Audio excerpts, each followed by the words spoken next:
Hello students, and welcome back to your second lecture of Core 201. So today we're going to talk about happiness. And specifically, we're going to talk about Aristotle's version of happiness. And one of the reasons that this is important is because one of the things we talked about in regard to the Constitution was this idea that we have the right to pursue happiness. And so even though we don't think about this a lot in terms of what's important about a society or what's important about a government, you could argue that happiness is the highest human goal, and it's something we should all aim for, and it's something we should try to provide each other. So today, we're going to talk about first happiness and second virtue, and especially the ways in which they influence the way we set up our society and our government. So to get started, let me tell you a little bit about Aristotle. So Aristotle is kind of the OG of philosophy. The reason that we start with Aristotle is because everyone always starts with Aristotle, and that is because everyone always has started with Aristotle. He's kind of the center point from which all philosophy springs in a lot of ways. So one of the things that we'll talk about is his educational history, which is impressive, and then all the people he taught. But first, let me tell you about him as a person. So he was born in the Macedonian region of Greece, which is kind of in the northeastern part of Greece, and very often it's not considered part of Greece at all. A lot of Greeks thought that Aristotle was himself not Greek. They thought he was part of like some other race of humans, which is interesting. So he lived from 398 to 322 because the way that we count time is imaginary, and we decided at some point to count backwards for BCE, and anyway. So he was alive quite a long time ago. And one of the things that people often struggle with is this idea that his ideas are old. That is like an old and dusty thing to talk about. So one of the things that I'm hoping that we can do in discussion on Thursday is like really dig into the ways that this might be modern. Because the reason that we still study him is because his ideas are so timeless, and because they are so foundational. So Aristotle was unusually well educated for a man at the time. His father was actually the physician to the king, and so he was raised in the king's household, and then later he left and went to schools outside of the home, and then later he became a teacher himself. So most of what we read from Aristotle was not written by him at all. Nicomachean Ethics, for instance, was made from lecture notes from his students. His other most famous book, Metaphysics, also lecture notes. He did write a lot, but most of what we're reading is things that other people wrote down that he said that have also been edited throughout the generations. So he's a really foundational thinker, but he's not necessarily a foundational author if you get very specific about it. One of the things that's really important about Aristotle is his educational history. So here's a very easy chart for you. Basically, he was educated by Plato, who was educated by Socrates. So as you can see, that's a very powerful lineage. And essentially, these men would establish these schools. Aristotle's was called the Lyceum, where men, only men, would come and just kind of hang out all day and talk philosophy. You've probably studied the Socratic method, this idea of sort of asking questions back and forth. There's also an Aristotelian method. And basically, they would educate the future leaders. So a lot of what we're going to read in Nicomachean Ethics and in politics is designed to educate people that he firmly believed would later take over the government. So this wasn't like for normal people, although he did occasionally write little pamphlets that he kind of distributed. This was essentially for like the wealthy sons of the wealthy sons. So when you read these things, keep in mind that he thought that you were preparing yourself to run the government. And of course, I believe that you are preparing yourself to run the government. I think this is for you, so pay attention. But one of the most important things that Aristotle did was he educated Alexander the Great. So he was hired by Alexander the Great's father to be his personal tutor. And again, you've probably studied Alexander because he conquered pretty much everything he could walk to. So the fact that Aristotle had a profound impact on this man who had a profound impact on the world is sort of an example of the reach that you can have as a teacher and as a student. So the best way to remember Aristotle's educational lineage is from this joke from The Good Place. And by the way, if you haven't watched The Good Place, just go ahead and pause now, watch the whole show, and come back. It's amazing. We'll talk about it so much. But in the show, they're actually studying Nicomachean Ethics, and Eleanor makes a joke about who died and left Aristotle in charge, and the answer, of course, Plato. So the book that we're reading today is called Nicomachean Ethics. And it's unclear who it was named for, because Aristotle's father and his son were both named Nicomachus, which was pretty common at the time to kind of skip a generation with each name. So it could be dedicated to his father or his son. We think probably his son, but who cares? So the original version of Nicomachean Ethics is, of course, lost. What we're reading today is lecture notes that someone else took, that one of his students wrote down. So if you notice it getting a little bit repetitive, it's probably because he was lecturing out loud. And very often we do repeat ourselves because it helps people to remember. So we think that this book is based on like 10 scrolls that were written by his students, but it wasn't published, or well, published until pretty long after his death. So often we list the publication date as like 340-ish, which would have been during his lifetime, but a couple of decades after his death, somebody finally wrote the like revered version that we read today. So one thing that you need to know about Nicomachean Ethics before we dig in is that very often he talks about political science. And I just wanted to clarify that what he means by political science is probably more accurately called philosophy today, because he's sort of talking about the science of knowing, and essentially how the science of knowing things translates to the science of governance. So when he says political science, he doesn't mean, you know, like the poli-sci major that you think of. Essentially, it would be closer to think of it as philosophy, like mixed in heavily with government and history. So it's kind of like core, right? And the other most important thing to know is this major theme that he has. Basically, it translates summum bonum in Latin, but it means the highest good. So this whole book is about how we can sort of design society so that the people in it can achieve the highest good, the greatest possible good for themselves, for the community, for everybody. So, I mean, no pressure, right? Only the highest good. But this is kind of a beautiful thing to aim for. So one of the translations calls it that thing at which all people aim and for which all other things are done. So it's a very big goal, but the point of this book is to sort of enable you to set up a society so that the members of that society can reach the highest possible good. So when you see him talking about this, or if you see the phrase summum bonum in there, this is what he means: the highest possible good. Another thing that's important to remember when we're thinking about the highest possible good is that Greek culture was a lot more community-based. American culture is very individualistic. We are wholly concerned with the individual, and that's something that we'll talk about. But a lot of other cultures are much more focused on the whole. So they view each individual member of society as part of like a bigger whole. Whereas in America, we're pretty focused on like one person, maybe their nuclear family. So one of the things that he talks about is this idea of the greater good. And sometimes when we hear that, it feels a little bit evil, but Aristotle's definition was really quite peaceful.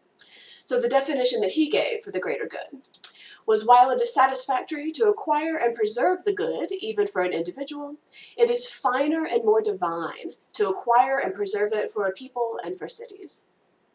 So essentially he's saying you must aim for the highest good as an individual, but it's even better than that, to aim for the highest good as a city and as a community. So there is a much more outward focus than we might be used to seeing in American philosophy. So part one, eudaimonia. One of the tricks of reading pieces that are very old and written in other languages is that sometimes it's a little bit difficult to translate. So eudaimonia is the idea of happiness. That's the most often chosen translation for it. But it can kind of mean all sorts of things because it's a very different kind of happiness. So when Aristotle talks about happiness and pleasure, he's not necessarily talking about like nap in the sunshine pleasure. He's talking about like finishing your to-do list pleasure. So it's a much more sort of like elevated, accomplished, like restful sort of pleasure than what we might think of today. So you might compare it to like the pleasure of skipping class versus the pleasure of finishing your exams and going home for the semester. Like it's a very different sort of sense of accomplishment and a different sense of pleasure. So there's something to be said for all kinds of happiness, but the one that he's talking about is much more sort of noble, it's much more accomplished, it's much more logical, and it's also important to note that he believes that it takes a lifetime. So this kind of happiness is much more about virtue and achievement than it is about really anything else. So one of the things that he addresses when he's talking about eudaimonia is this idea that it can come from several different sources. And he notes that it might come from power, and it might come from wealth, and sort of, he dismisses these. I mean, to be fair, those two things do help, and we'll talk about it. But really what he's talking about is this sort of contentment.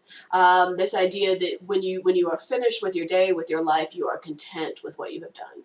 So eudaimonia is happiness, but it might be a slightly different kind of happiness than we typically think of. So he starts this section with the idea of seeking the good. So essentially he's trying to figure out the point of life. I mean, no problem, right? But essentially he's trying to figure out how we go about being the best possible versions of ourselves, doing the best possible work, creating the best possible city. So when he says seeking the good, he's talking about essentially aiming for the best possible version. So in this quote, he says that every craft and every line of inquiry, likewise, every action and decision, seems to seek some good. That essentially everything that we do, we are aiming at improvement. We are aiming at getting better. We're aiming at the good.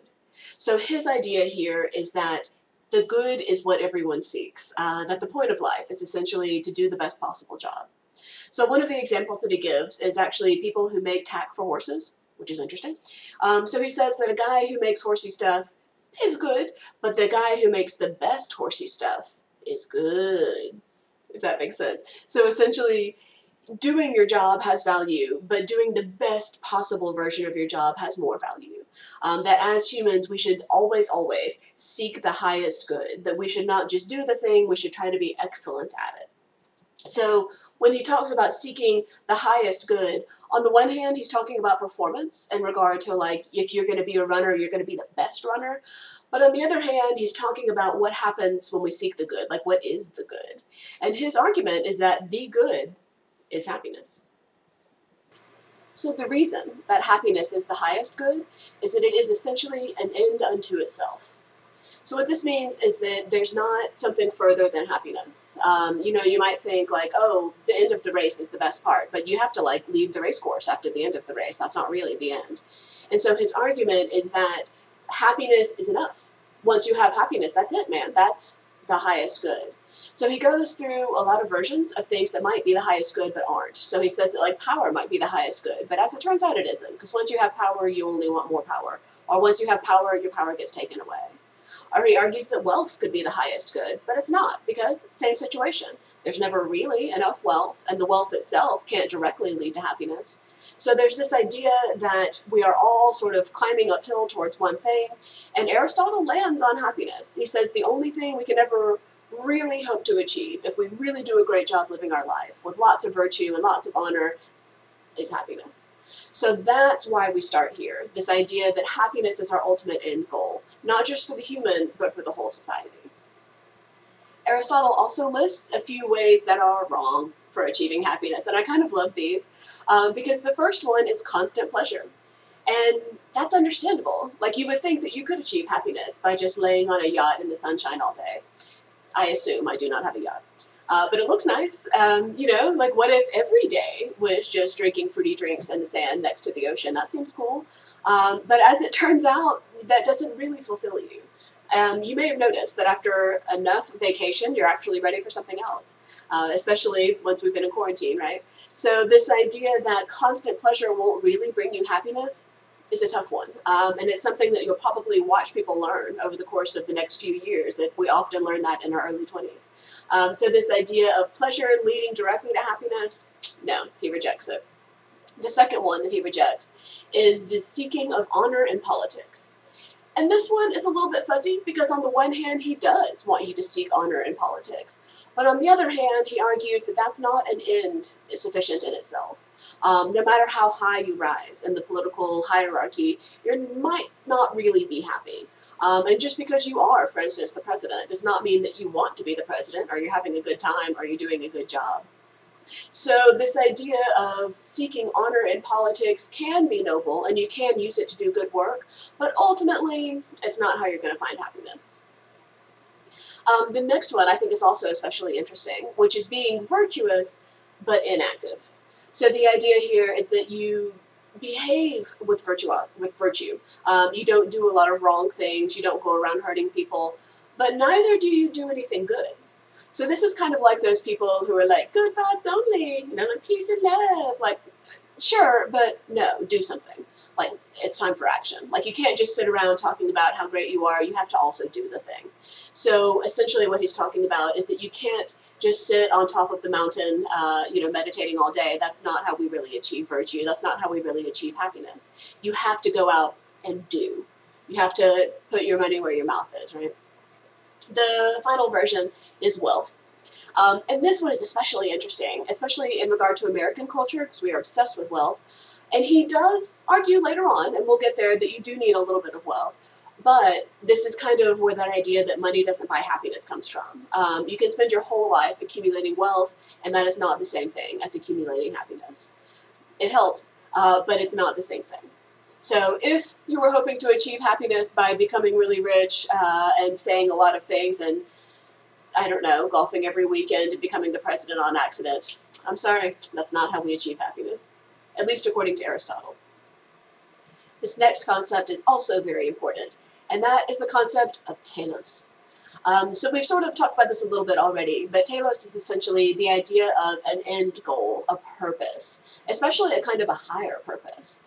And so one of the things that Aristotle is very concerned with is what the telos of certain activities and certain objects is. So for instance, if you are an engineer, you're probably already familiar with this concept because every machine you build needs to have a function. And he is kind of talking about the human version of this, or perhaps the philosophical version of this. The idea that every activity needs to have an ultimate goal. So he's saying that you wouldn't, for instance, go to school unless your ultimate goal was to learn. Sometimes your goal is to get a degree, I hear you, but the ultimate goal, of course, is to learn. So what he is saying is that all of our activities must have a telos. They must have a goal in mind. Otherwise, we're just kind of wasting our time. So one of the things that's going to come up over and over, especially in regard to ethics, but also in regard to politics, is this idea that you have to have an ultimate goal and you have to be chasing it. Now, he does argue that telos and eudaimonia are directly related. So he says, an end pursued in its own right is more complete than an end pursued because of something else. And so that's the connection between these two things. That an end pursued in its own right has real value, that eudaimonia has real value. Whereas an end that is pursued because of something else can often turn out disappointing. So if you do all of this work and get this degree, and then it turns out you learned nothing and you hate your job, the telos was not achieved. If you do all of this work and you learn a bunch of interesting things and then you go on to have an interesting life, the telos was achieved. So the idea that eudaimonia can be its own telos is very, very important. This idea that you are chasing happiness for the sake of happiness is what this whole book is about. So Aristotle says that the way to achieve the human telos, the way to progress towards happiness, is this one sentence, and man, it's one sentence, but it's hard. So he says, the human good proves to be activity of the soul in accord with virtue. So it's one of those things where it's like, oh, easier said than done, right? So when he says in accord, one way to think of it might be in harmony or in, ease with. So essentially what he's saying is that the best humans do good actively as a verb in accord with virtue. So there must be activity and there must be virtue. You can't just sit around and be virtuous. You have to do stuff, but that stuff has to be motivated by virtue. So the way to become the best possible human is to do stuff with the right motivation. Again, it's easier said than done. When you think about all of the things that perhaps you do over the course of a day, you might not have the right motivation, or you might have a motivation now that's different than one you'll have in the future. But his goal, essentially, for behaving as the most perfect human is to do things with virtue. So we'll talk about some examples of this, especially when we have our discussion. And we'll talk about whether it's doable, especially at all points in your life. But I wanted to be clear that even though it's just one sentence, it's still a lot of work. So the other thing to talk about in regard to doing is his idea that happiness itself is an active process, that you have to do happiness and you have to do good. So again, in English, it doesn't translate particularly well. We have a hard time sort of turning nouns into verbs. But in other languages, it makes a little bit more sense. So he says, the belief that the happy person lives well and does well also agrees with our account, since we have virtually said that the end is a sort of living well and doing well. So he's saying that eudaimonia is essentially living well and doing well. But I wanted to be very clear about this concept of doing well, of doing good. And one of my favorite jokes about this actually comes from 30 Rock, so I'm going to show you the meme. But essentially, when people ask you how you're doing, very often we say, oh, I'm doing good. And the idea here is kind of the same. You're not doing good, or you might be, I don't know your lives, but very often when somebody asks you that, what you mean is, I am fine. What you mean, as Tracy Jordan points out, is that you're doing well. You're probably not actively doing good the way that Superman does good.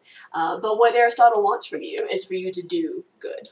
So again, he doesn't want you to do, well, he does want you to do well. Ultimately, he wants you to be happy. But he doesn't want you to do nothing. He wants you to do good. And that's what the activity in regard to virtue means. And that, again, that's why it can be quite hard. You can't just sit around and be virtuous. You have to do stuff and be virtuous to become happy. The nice thing about living your life in a way that you are doing good all the time is that according to Aristotle, it's very pleasant. So if we look at this beautiful wall of text, sorry about that, he argues that the life of these active people is pleasant in itself. So essentially, if you are acting with virtue and you are trying to achieve happiness, you're probably enjoying it. So he says, being pleased is a condition of the soul. Hence, these people's life does not need pleasure to be added to it as a sort of extra decoration. Rather, it has pleasure within itself. So if you can think of a time when perhaps you were acting with virtue, maybe you were volunteering and having a great time, or maybe, again, you finished all of your exams and you did a great job and now you get to rest, you might be able to sort of imagine this. So his argument, again, is that to achieve happiness, you have to live well and do good, but the process of living well and doing good is pretty chill, so that's nice. So now we move into the concept that to be happy, you actually do need money. People say all the time that happiness is not bought, that money can't buy happiness, and they're right. No amount of golden toilets is going to make you happy. But you do need to take care of your basic needs, and you do need to have a sort of a sense of calm. So you've probably studied something like Maslow's hierarchy of needs, and one of the suggestions is that you can't achieve a higher level, especially of critical thinking, unless your basic needs are taken care of. You must have food and water. You must have shelter. You must have a sort of a sense of security that you won't be chased by predators in the olden days, or perhaps chased by debt collectors in modern days. And so one of the things that Aristotle outright acknowledges is that you do need resources to be happy. So the way that he phrases it is that nonetheless, happiness evidently also needs external goods to be added. As we have said, since we cannot or cannot easily do fine actions if we lack the resources. Deprivation mars our blessedness. So essentially his argument is that you can't really do good things for other people unless you have a certain amount of resources. You cannot feed the hungry if you don't have food. You cannot clothe the naked if you don't have any clothes. So this might sound familiar to you because this is something we've been debating about in regard to something like a universal basic income. This idea that maybe to achieve happiness, to achieve higher goals, you do need a certain base level of resources. So one example is the very famous example of committing a crime in order to stay alive. So for instance, stealing bread. We have a lot of great examples of this. If you do something that is not virtuous to stay alive so that you might become virtuous, is that fair? Can you achieve happiness if you don't have any bread at all? And I don't mean in regard to dieting. I mean like metaphorical bread. Another example might be college. We tell you and tell you and tell you that you won't have any success unless you go to college, but it's expensive, as again you've probably noticed. So are we saying that in order to achieve life success, you must spend an outrageous amount of money and go into a toppling amount of debt? We are. Is that correct? But basically, his idea is that it's very difficult to achieve happiness without a certain amount of actual physical resources. And that moreover, not having a certain amount of resources mars our blessedness, which is kind of a beautiful phrase. We don't use the word mars very much anymore, but it means kind of like messes it up. So essentially, he's acknowledging that a certain amount of resources are necessary. And this is something to keep in mind, especially in regard to governments. Because remember, over the course of the semester, you'll design your own constitution and your own sort of society. And one of the things to keep in mind is that the people in your society can't necessarily evolve or can't reach higher levels of consciousness, of intellect, of decision-making if they're hungry. So the idea that you do need a certain amount of resources is very important. Another way I think to sort of think about this, he says later on, is that once you do have a certain amount of resources, you're able to not just be happy yourself, but like share happiness. So again, in regard to stealing the bread, if you have watched Aladdin, which I'm sure you have, he does steal the bread, but then he immediately shares the bread. He gets the resources for himself to survive, and then he immediately shares the resources.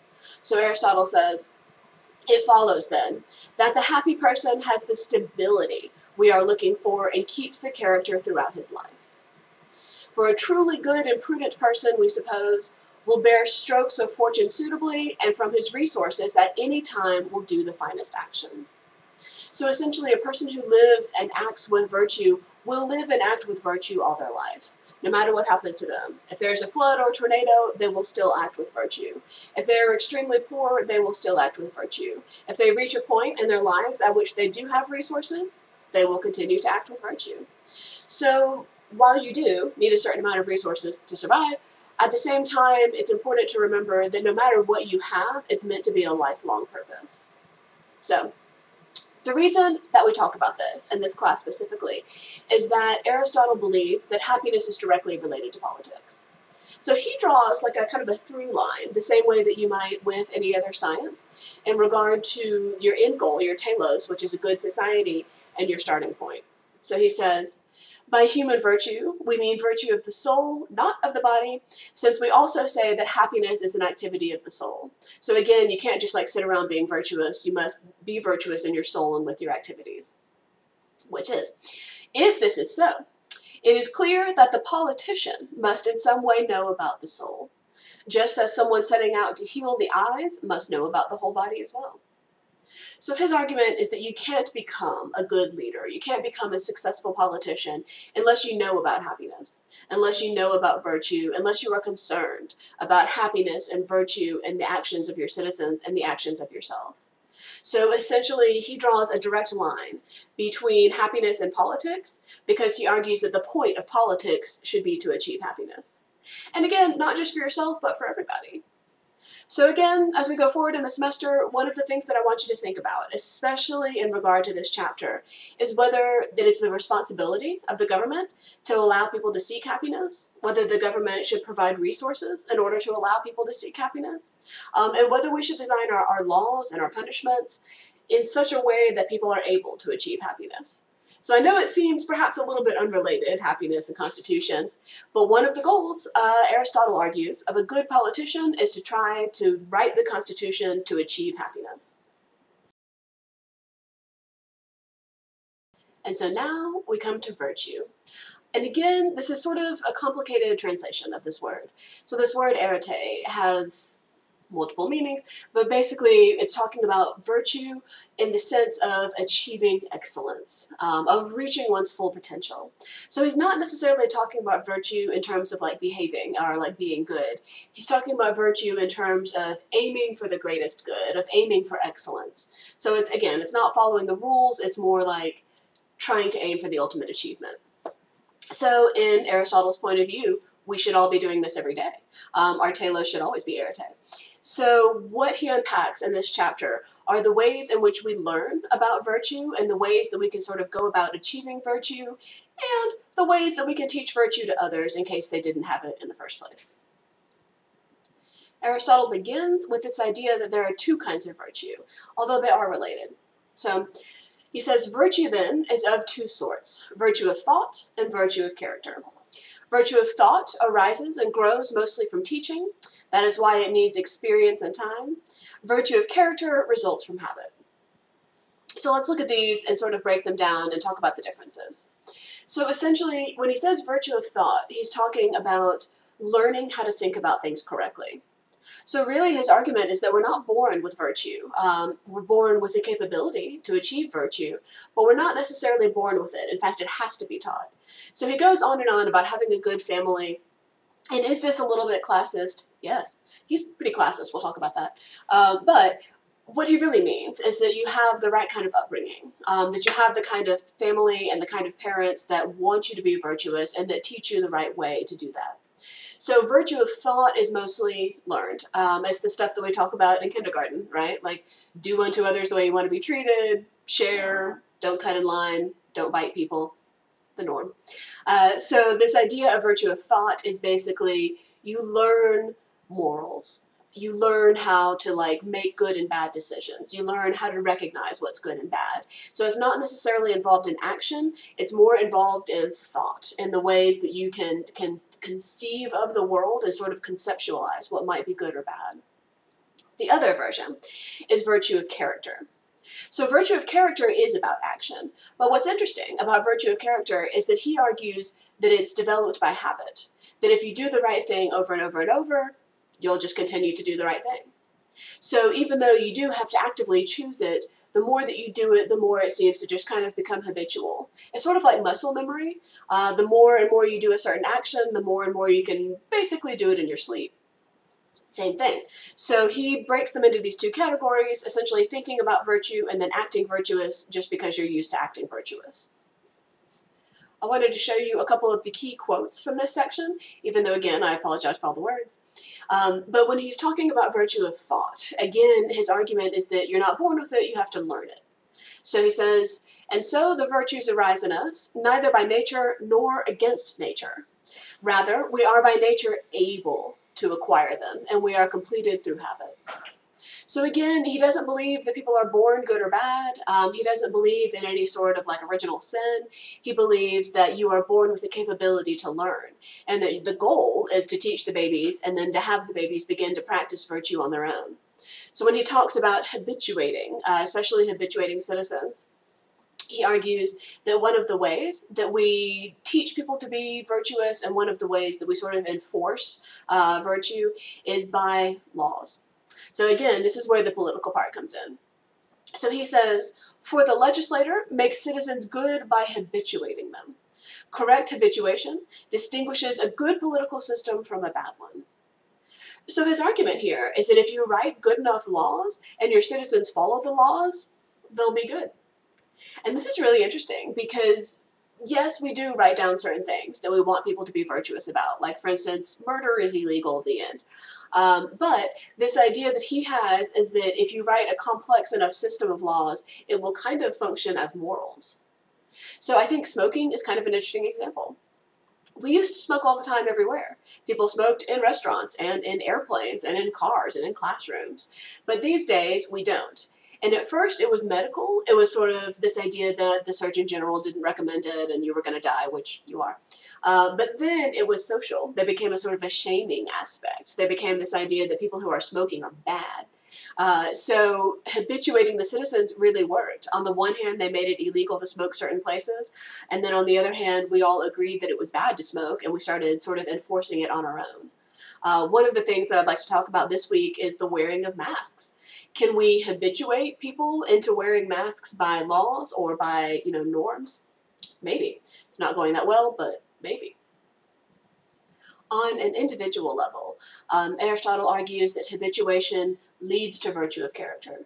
So I think one way to think about this is sort of like having really good habits. So he says a state of character results from the repetition of similar activities.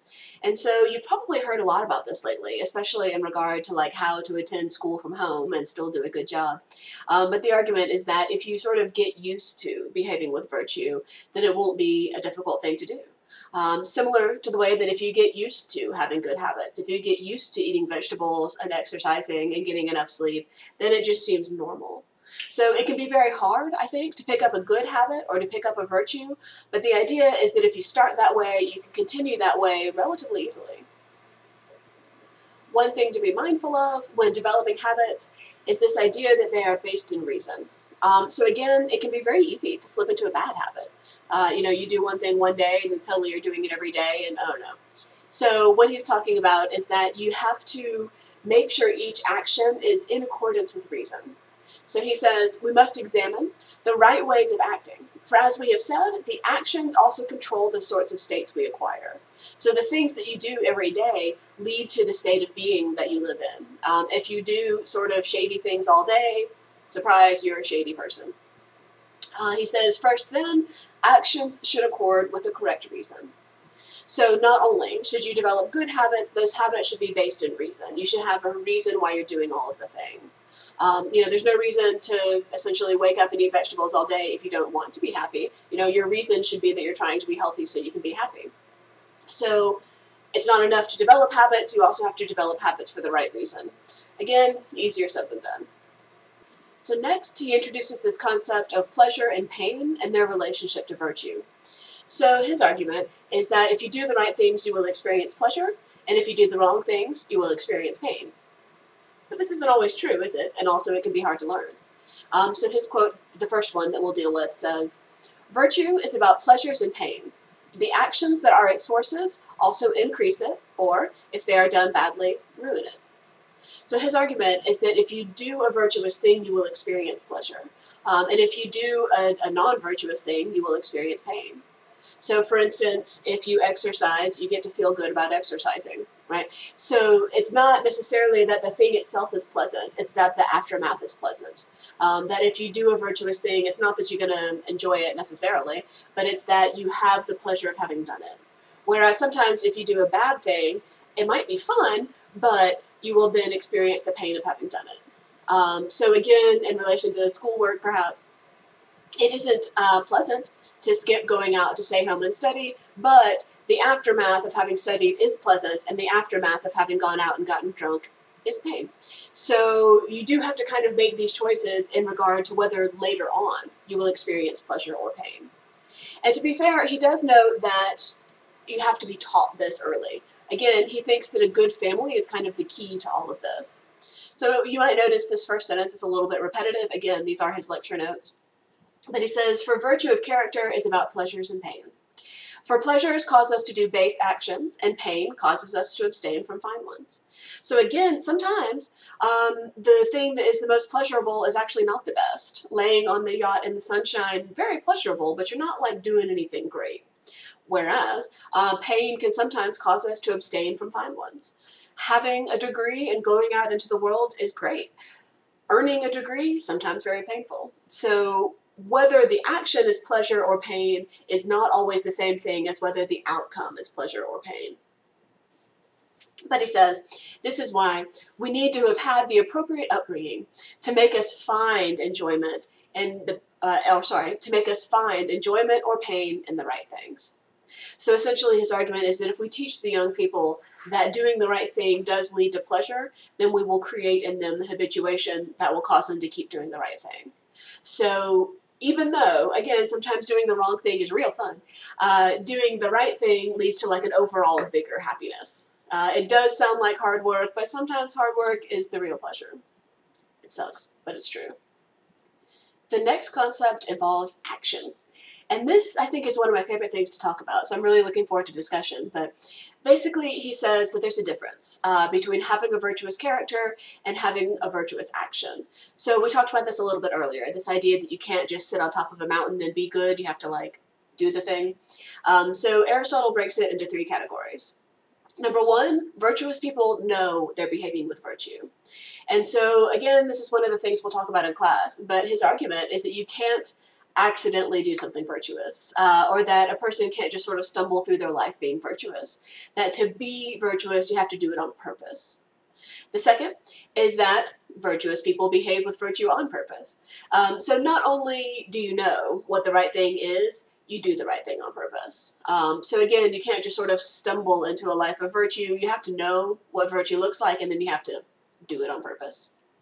The final thing is that virtuous people are virtuous all the time. That one's tricky. It's also quite difficult to live up to. I mean, all people make mistakes. We all do something kind of shitty sometimes. But this argument that you have to be virtuous all the time is kind of true.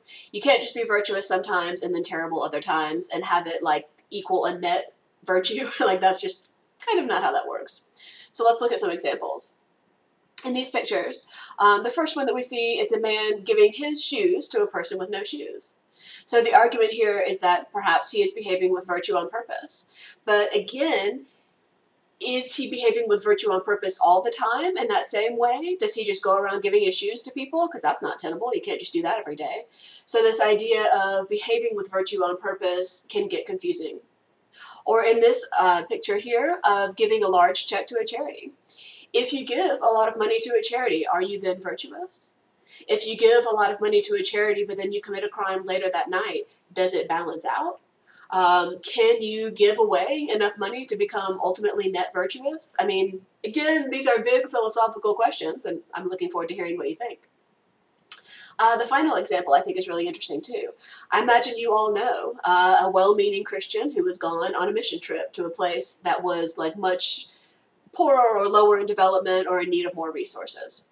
On the one hand, very virtuous, go help people in need. On the other hand, what if it's all for show? What if all she does is take Instagram selfies with children who are brown? That's not virtuous. So it's a kind of, again, a tricky thing to think about. It's virtuous perhaps in action but not in character. It might be virtuous in character but not in action. It might be virtuous but not all the time. So it's not easy to behave with virtue, and it's not easy to behave with virtue all the time. But this idea of intent, I think, is very, very important. Another thing that has recently come up to me, anyway, is this idea that you can behave with virtue on social media. So this is something I'm also really interested in talking about, because very often we do this sort of performance of virtue, or we do what's called virtue signaling, which is when you try to like put this message out there in the world that you are a virtuous person. And the problem with virtue signaling and with virtue on social media is that it is not always backed up by action. So even if, for instance, you change your social profile or social media profile picture to be something in regard to social justice, that's something, but is it the same thing as doing an action? That's something that's very confusing, I think, for a lot of people right now. So I'm not saying that it doesn't have any value to advocate for social justice on social media, but according to Aristotle, and according to me, to be fair, you have to also be virtuous in action. So one of the things that we're going to talk about is how to make that balance and how to achieve something like that in the real world. The next thing that Aristotle addresses is the idea of how to be virtuous all the time. So essentially, he goes through a couple of options and dismisses them. He likes to do this to prove that he thought about it, and lands on a state of being. So he says, first then, neither virtue nor vice are feelings. Fair enough, doesn't seem to be a feeling. Further, while we have capabilities by nature, we do not become good or bad by nature. And I think this one is really interesting, because his argument is that you're not born good or bad, that no individual person is inherently good or bad, and that instead we're kind of a blank slate sort of version of this, and that you learn to be virtuous. But that means that you're not born with it. So finally, if then virtues are neither feelings nor capacities, the remaining possibility is that they are states. So again, this is states the philosophical kind, like a state of being.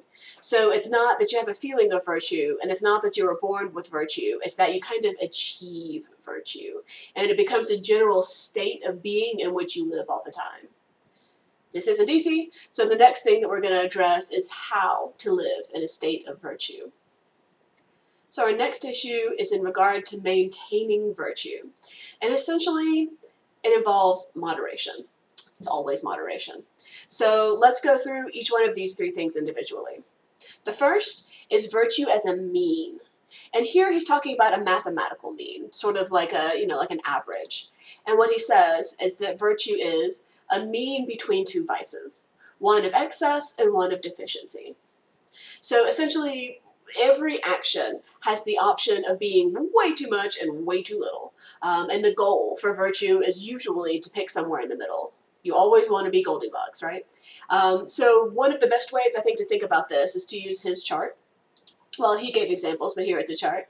And his argument here is that every sort of state of being and every action can have extremes, and neither one of those extremes is good. So for instance, if we look at confidence, his argument is that you do want to have confidence because the deficiency is timidity. And you don't want to be just timid all the time, like, just kind of skulking around in corners, but neither do you want to be arrogant. So you want to approach things with a certain amount of confidence, with the belief that you deserve to be where you are and you're going to do a good job. But you don't want to be arrogant about it, but neither do you want to be sort of like scared and cowardly about it. I think that would kind of make sense. Some of the others are a little bit more tricky. Generosity I really like, because he argues that you don't want to be miserly. You don't want to just like hoard all of your assets and belongings, but neither do you want to be vulgar about it. You don't want to like parade around town handing things out. So essentially the trick to being virtuous is to try to find that even middle ground between the two extremes. And that can be very challenging. So one of the things that we're going to do is sort of go through some examples of that when we're in discussion and talk about how difficult it can be to find the medium ground. The next argument is that virtue is avoiding bad things. No problem, right? He says, hence in doing these things, we can never be correct, but must invariably be in error. And I kind of love this one, because basically his argument is that you cannot do a bad thing virtuously. No matter how cool you look when you're doing a bad thing, or no matter how well you do the bad thing, it can never really be virtuous. So I've included, of course, a very old meme, but this idea that you are not supposed to be checking out other women while walking hand in hand with another woman is not virtuous, right? Like you can't do it well. I love this meme because it has become so famous. But the idea is, like, for instance, you can't cheat on your wife with style. You can't refuse to pay your taxes with virtue. So essentially, if you're trying to behave in a virtuous state, you have to avoid the bad stuff because it's basically impossible to do a bad thing virtuously. We do make a lot of movies about this with, like, underdog characters. So again, I'm interested in hearing your exceptions, but mostly I think this one makes sense. The third one is that you have to actually restrict pleasure. So not only do you have to restrict bad stuff, you have to kind of restrict good stuff. And this one, again, is mostly about moderation. The idea is that too much, really, of a good thing is also not virtuous. So, like, 2 tequila shots is fun. 5 tequila shots is bad news bears. So you have to kind of choose, even with pleasure, a way to remain moderate. 1 piece of cake, excellent. 3 cakes, that's too many cakes to eat in one sitting. So this idea of being aware that things that are pleasant can cloud our vision or they can become too much is also important. So again, the best way to achieve virtue, according to Aristotle, is to land in between 2 extremes. I do want to point out that even Aristotle knows that this is hard. Trying to find the correct medium ground between 2 extremes can be exhausting and it can be difficult. And he acknowledges that if you can't quite find precisely the mean between 2 things, just aim for close enough. So he says, since therefore it is hard to hit the intermediate extremely accurately, the second best tack, as they say, is to take the lesser of the evils. So if you should find yourself in a situation where you want to behave ethically and with virtue, you want to achieve the greatest good, but your options are kind of limited, just first do no harm. Just go for the lesser evil. Because even Aristotle admits it is extremely hard to be excellent. It's hard work and it's exhausting. It's really easy to be lazy and bad. It's actually pretty easy to be lazy and good. But to be good and virtuous and to act with intention and to try to achieve excellence is hard work. So, my closing message for you, my darlings, if you are exhausted, rest. We don't talk about that enough, but even Aristotle argued it's hard work. It takes a lot of thought, it takes a lot of effort, and sometimes living virtuously all day takes a lot out of you. So while I do want you to approach your life and your politics and your actions with intention and to try to behave with virtue, recognize that it's hard and you might need to rest at the end. So next week we'll talk about politics, but in the meantime, I'm really looking forward to talking with you about Aristotle.